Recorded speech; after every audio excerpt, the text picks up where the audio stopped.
안녕하십니까. 목요일 아침 여수 MBC 뉴스투데이입니다.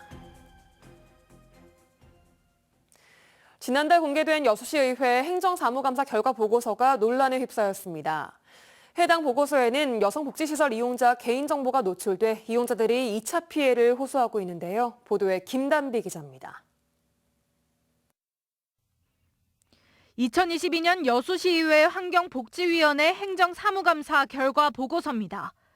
전남 여성인권지원센터 내 여성복지시설 이용자 개인정보가 실명을 유추할 수 있을 정도로 자세히 기록돼 있습니다.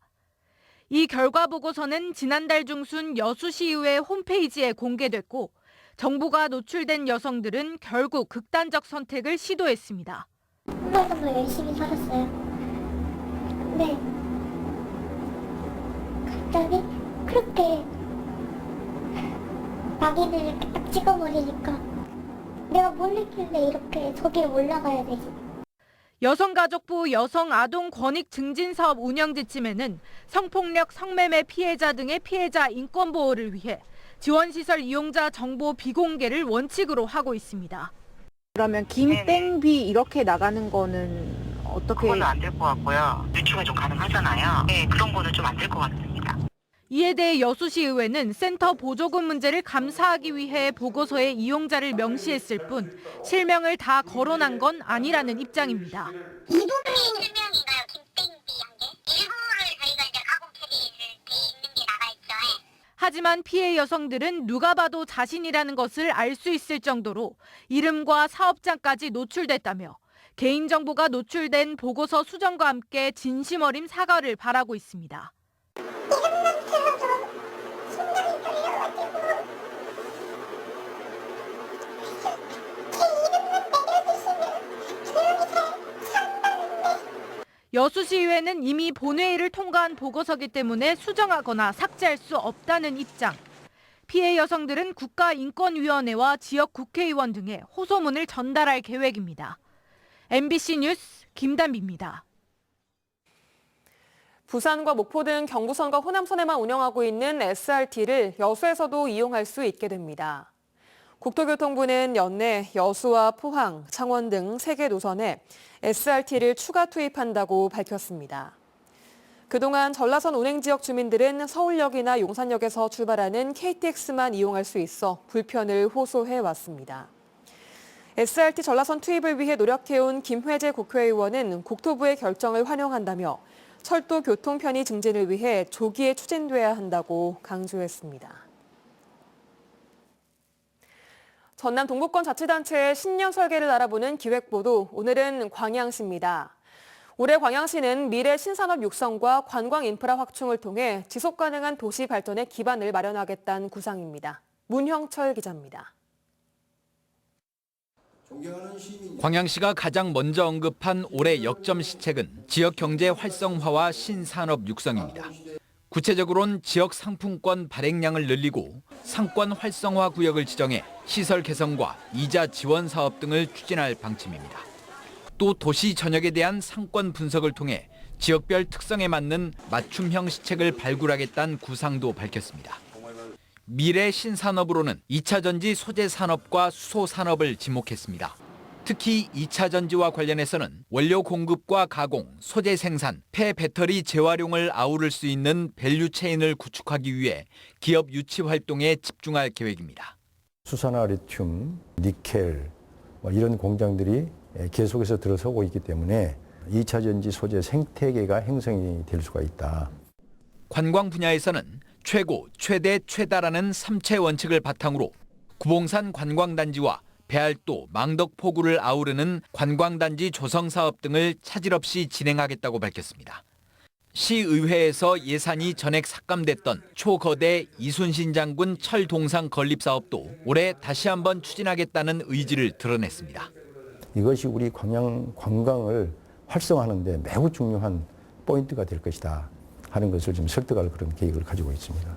민생복지 분야에서는 임산부 건강관리비 지원과 어린이집 환경 개선 사업 등을 추진해 출산, 보육에 대한 부담을 덜어주고 고령자를 위한 맞춤형 일자리와 장애인 직업 재활 시설을 확대하는 등 소외계층 지원도 강화할 계획입니다. 또 청년 인구 유치를 위한 정책으로는 관내 기업체 우선 취업 제도와 문화, 여가 생활을 뒷받침할 수 있는 젊음의 거리 조성 등을 제시했습니다. 광양에 들어와서 살고 싶은 이유, 살아야 할 이유들을 많이 제공해 주는 것이 우리 광양시가 해야 할 일 아닌가. 이와 함께 광양시는 매실 가공식품 개발과 고소득 작목 발굴, 농산물 온라인 판매 플랫폼 구축 등을 통해 농촌에 새로운 활력을 불어넣겠다고 밝혔습니다. MBC 뉴스 문형철입니다. 광양시가 윤동주 시인을 테마로 한 관광상품을 개발 운영하는 업체에 인센티브를 지원합니다. 광양시는 국내외 단체 관광객들이 윤동주 시인의 유고가 보관됐던 정병옥 선색 가옥 등을 방문하고 지역의 숙박시설과 식당을 이용할 경우 차량 비용 등을 지원한다고 밝혔습니다. 광양시는 이와 함께 윤동주 시인과 정병옥 선생 주제로 한 다양한 관광 콘텐츠를 자체 발굴할 계획입니다. 광주와 전남 지역 국회의원들이 윤석열 정부가 개정고시한 교육과정에서 5.18 민주화 운동이 삭제된 것은 민주주의의 근간을 뒤흔드는 것이라며 철회돼야 한다고 강조했습니다. 지역 국회의원들은 5.18 정신 계승을 공약했던 윤석열 정부가 철저한 외면과 폄하, 왜곡을 넘어서 이제는 교육과정에서까지 삭제해 광주와 국민을 모욕했다며 이같이 주장했습니다. 특히 교육과정에서 5.18이 빠질 경우 광주와 국민의 고통은 끝나지 않을 것이고 자랑스러운 민주주의의 역사가 퇴색할 것이라며 5월 정신 훼손을 기필코 막아내겠다고 밝혔습니다. 바뀐 시행령에 따라 올해부터는 오래된 시내버스를 바꾸려면 반드시 저상버스로 바꿔야 합니다.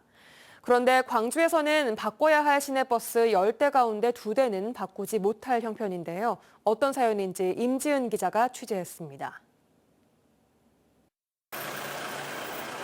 시장에서 장을 본 노인이 물건이 가득 실린 손수레를 시내버스에 실으려 애를 쓰고 있습니다.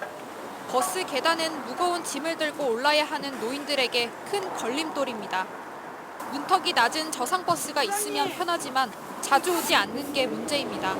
나이가 있으니까 다리가 좀 아파서 올리고 내리고 할 때 이렇게 계단 있는 것보다도 또 그냥 이렇게 한 번에 딱 갈 수 있으면 더 편해요. 휠체어를 탄 장애인들은 더욱 불편합니다. 저상버스 한 대를 타기 위해선 최소 30분 이상 기다려야 합니다. 저상버스를 도입하겠다고 하고 있고 노력하고 있지만 법정 대수에는 아직도 미치지 못하고 있는 상황이고 이처럼 교통약자들이 다니기 편하도록 올해부터 시내버스를 바꿀 때는 반드시 저상버스로 하는 시행령이 바뀌었습니다. 광주 시내버스 999대 가운데 저상버스는 330대, 나머지 3분의 2는 교체 대상이 되는 일반 버스입니다. 시내버스의 최대 사용 연한은 9년입니다. 사용 연한이 다 돼 저상버스로 교체해야 하는 일반 버스는 올해만 102대에 이르는데요. 이 중 22대가 내년으로 미뤄지게 됐습니다. 국비와 시비를 더해서 교체 비용을 충당하도록 돼 있는데 국비는 준비가 돼 있는 반면에 광주시는 준비가 돼 있지 않기 때문입니다. 광주시가 올해 저상버스 교체 예산으로 수립한 건 당초 필요하다고 본 예산 57억 원 중 37억 원에 불과합니다. 시내버스 준공영제 운영과 광주도시철도 건설 등과 같은 다른 예산을 먼저 배정하느라 우선순위에서 밀렸다고 광주시는 해명하면서도 언젠가는 교체되지 않겠냐는 느긋한 입장입니다.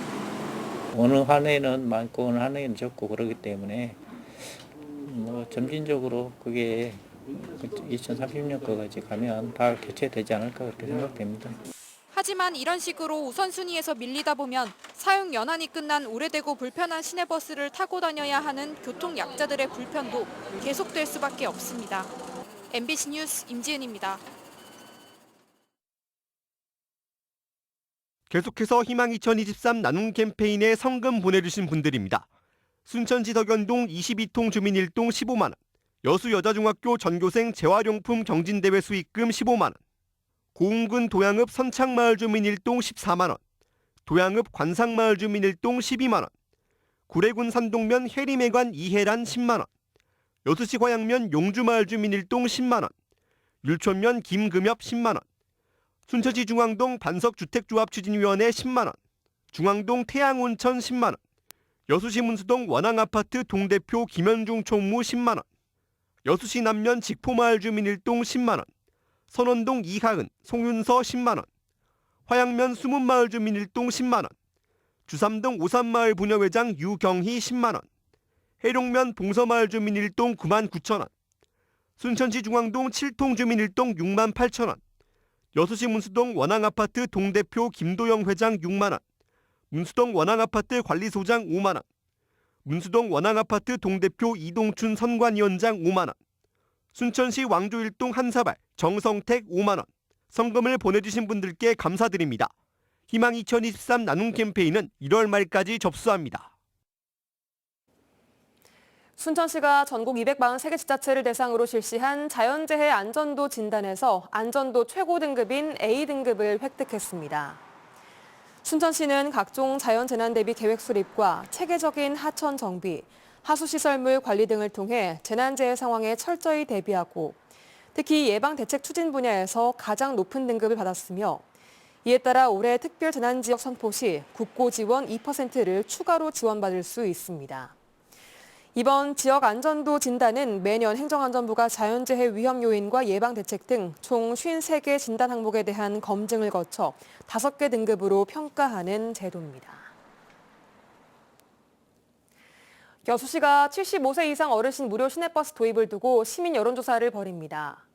여수시는 다음 달 말까지 2달 동안 온 오프라인을 통해 시민들을 대상으로 75세 이상 어르신 무료 버스 도입 관련 시민 의견 수렴 설문조사를 진행합니다. 시는 이번 설문조사 결과를 바탕으로 무료 시내버스 정책 결정에 반영하고 오는 6월 보건복지부 사회보장제도 신설협의 때 기초 자료로 활용할 계획입니다.